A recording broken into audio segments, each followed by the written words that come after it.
Kita coba modif konektor DIN fleksibel ke kabel Leoni RG214 double outer.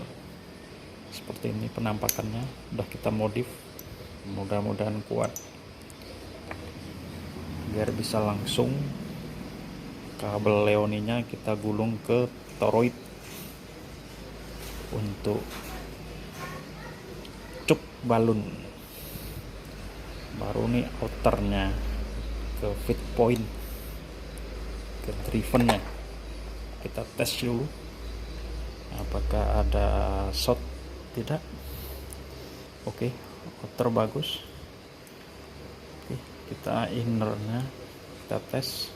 Oke, inner bagus, inner outer oke, tidak ada connect, berarti cukup bagus.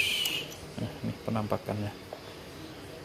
Baru kita pasang ke atas, ke rotator ya, biar bisa fleksibel. Oke, terima kasih.